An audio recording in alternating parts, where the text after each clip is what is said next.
So good afternoon, Professor Vũ Đăng Lưu, Professor Võ Tấn Đức, and esteemed colleagues.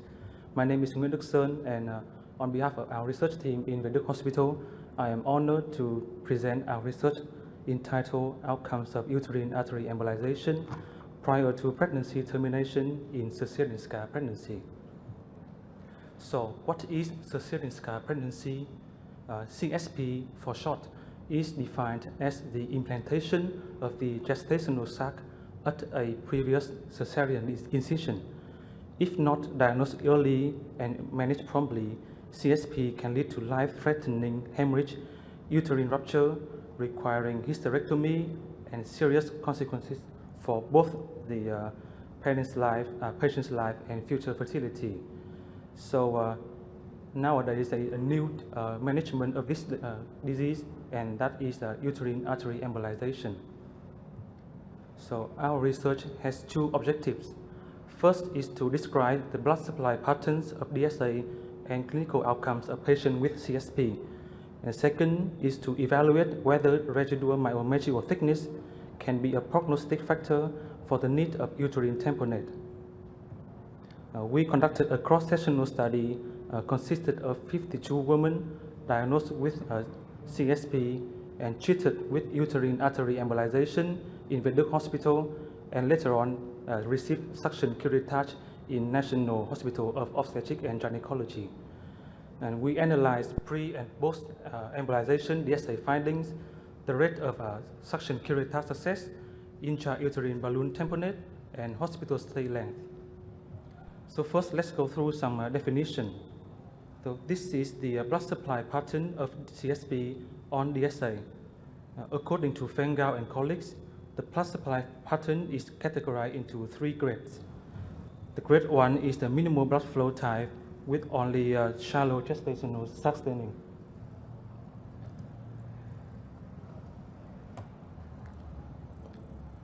The grade 2 is the moderate blood flow type with clear gestational sac staining. And grade 3 is the high vascularity type with significant patchy, large vessel on imaging, significantly faster blood flow, or a combination with uterine AVM. So this is a DSA images of a 26-year-old patient. As you can see, there is a CSP lesion with grade 3 vascularity. On image A and B, we can see is the selective angiography of the uterine artery. And images C and D is the post-embolization angiogram of the internal iliac arteries, showing no contrast enhancement of the CSP lesion. The next, we have the residual myometrium thickness, or RMT for short. So RMT is the thickness of the uterine muscle wall at the site of the previous cesarean section scar. It is believed that the thinner the scar, the higher the risk of the patient will develop complications like uterine rupture. Finally, we have the uterine balloon tamponade. So it is a device inserting into the uterus, and we inflate it to prevent and stop the postpartum hemorrhage. So moving on to the result section. On table 1 show the general characteristics of our patient. The mean age was 35.6 years old. Most of them had 1 to 2 cesarean delivery in the past. Time since last surgery averaged about 2 years, and mean gestational age was 7.5 weeks with a standard deviation of 1.3 weeks. On table 2, we have the clinical symptoms.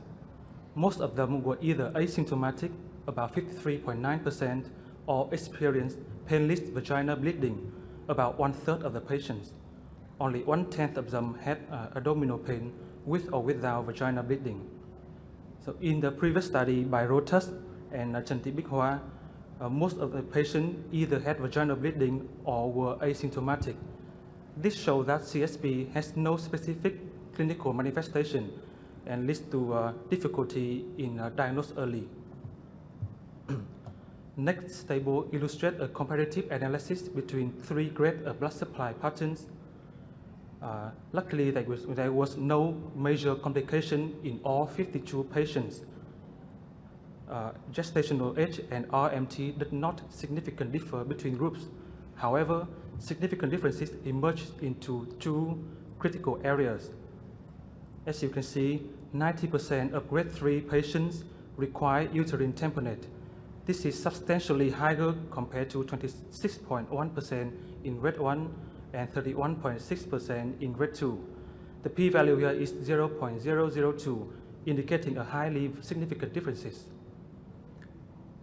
This led to a grade 3 patient had a median hospital stay of 3 days with interquartile range from 2 to 3 days, nearly triple that of grade 1 and 2. So this table shows that the grade 3 blood supply pattern is associated with greater clinical intervention and require longer hospitalization time. In this slide, we analyze the differences between two groups of patients, those who require uterine balloon tamponade and those who did not. I want you to focus on the residual myometrium thickness. The patient who required tamponade had a significantly thinner RMT compared to those who did not.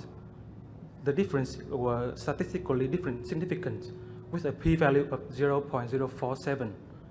With this result, we want to see that if there are any cutoff value, that if the RMT is below that, the patient will have a higher chance of requiring uterine tamponade in the future.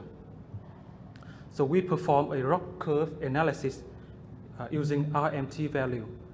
The area under the curve was 0.652, indicating a more discriminative ability.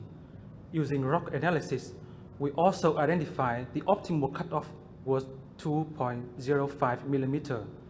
So patients with an RMT thinner than this threshold had a higher likelihood of requiring uterine tamponade during suction curettage.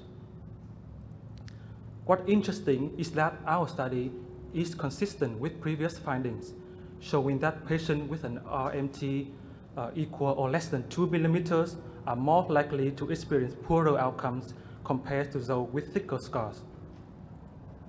So in conclusion, cesarean scar pregnancy is often difficult to diagnose due to non-specific symptoms.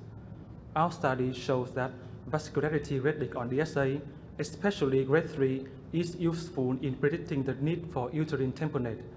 We also found that patients with an RMT of 2.05 millimeter or less are more likely to require balloon tamponade after suction curettage. And finally, larger study with longer follow-up and proper controls are needed to validate this finding.